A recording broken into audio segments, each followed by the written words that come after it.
Yeah.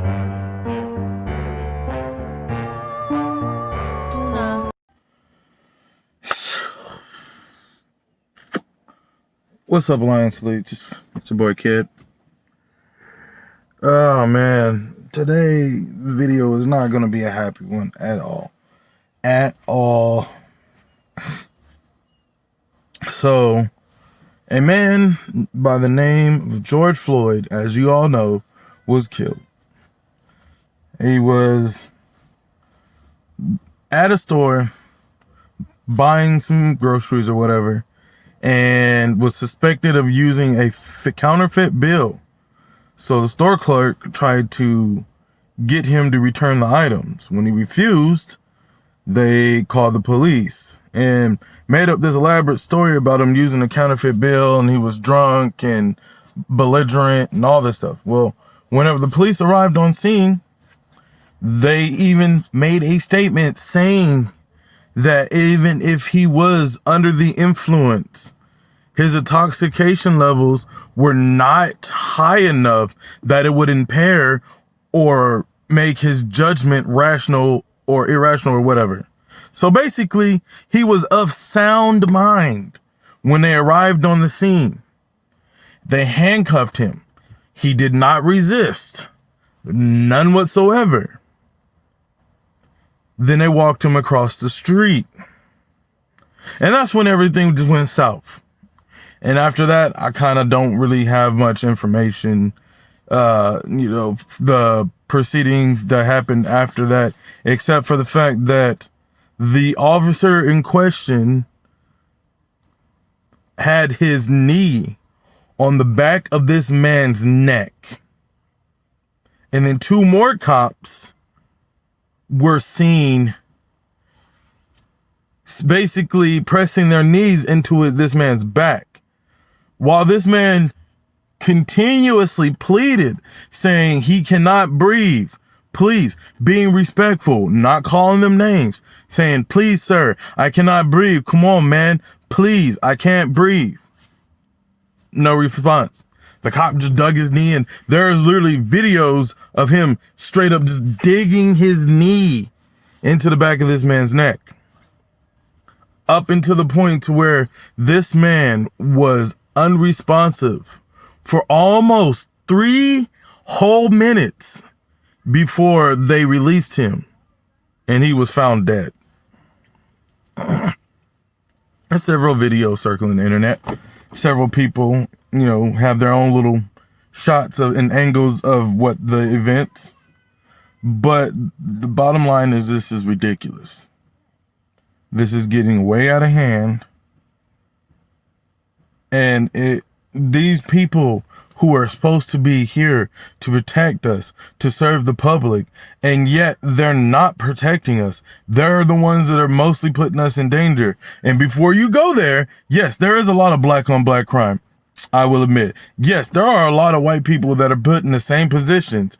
I will admit it. But those same white people are in a certain, they come from a certain background. They live in certain areas, and they have a certain affiliation with the law that basically puts them on a standard of low. But back to the point. In an interview, Donald Trump wanted to give his condolences, and, he did a little conference, saying that, he's going to put his investigators on it post haste to bring justice and blah, blah, blah. And let's just take a quick look at this interview, because it's got me heated. Okay, so here's the conference in question. Here's Donald Trump talking, and just watch the video. Thank you very much. Appreciate it. I want to express our nation's deepest condolences and most heartfelt sympathies to the family of George Floyd. A terrible event, terrible thing that happened. I've asked that the Department of Justice expedite the federal investigation into his death and do it immediately, do it as quickly as absolutely possible. It's a local situation, but we're also making it into a federal situation, and it's a terrible thing. We all saw what we saw, and it's very hard to even conceive of anything other than what we did see. It should never happen, should never be allowed to happen, a thing like that. But we're determined that justice be served. And I spoke to members of the family,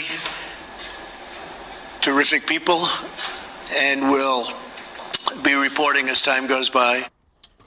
Now, notice that throughout this speech, this man does not stop looking at the tablet in front of him or whatever it is. He continuously looks at the device, doesn't make eye contact with the people in front of him, constantly reading notes. These are all skills that you learn if you take a public speaking class. Skills that you learn anytime you want to get in front of a crowd of people to give a speech. You learn certain tools, not to do runoff sentences, not to ramble, to make sure that you are making eye contact with the crowd. Yes, you are allowed to have something in front of you, but it's basically like plot points so that you can read and say, okay, that's what I was going to say, and then finish with your speech. He is reading complete speech written for him to give at this conference for these people, to make himself seem like he actually fucking cares. But he doesn't. If he actually cared, he would give a speech from the heart, not read something that someone wrote for him because he was told that it would be a good idea if you give this speech in front of these people. It'll make your image look way better. But to me, it just makes him seem unsincere and inconsiderate. And then to continuate the situation, we had people gathering together to protest. Like always, and anytime a black man is killed by a white cop or whatever, there are people, Black Lives Matters movement and everything. They step forth and they voice their opinions. And at first, I was highly pissed and unsupportive because what it seemed to me like is these people are going around destroying their community. For what? Some of it, it's pointless. Some of it is just people who just don't give a shit, and like they're using the protest as a reason or a excuse to go out and do the crap that they're doing.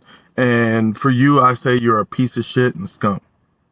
But for those who are actually out there protesting and trying to make a difference and trying to get things to change, I commend you. I support you. But the rest of you fucks that are out there just vandalizing just because you can, because all the chaos that's going on and you're going around breaking into stores, stealing, looting, and burning, just because you can, you're not even there. Your main focus, you might say that you're there to support the cause, but your main focus is just for yourself. I don't understand it. Like, why are you destroying your community? Why not go to the source? Why get all these innocent people involved?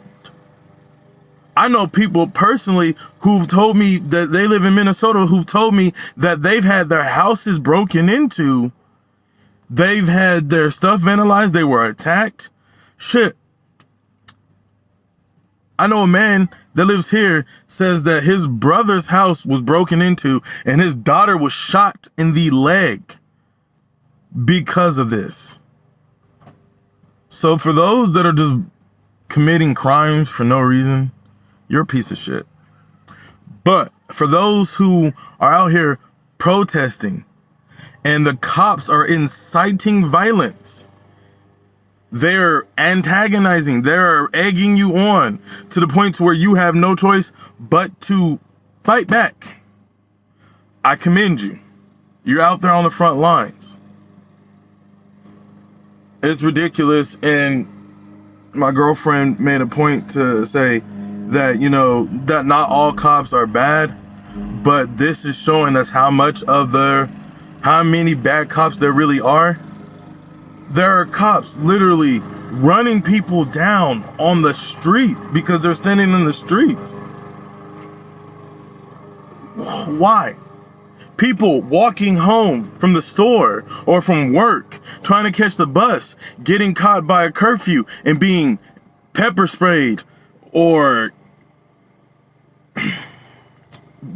gassed, shot with rubber bullets. Like, they're not even protesting. They're trying to get home.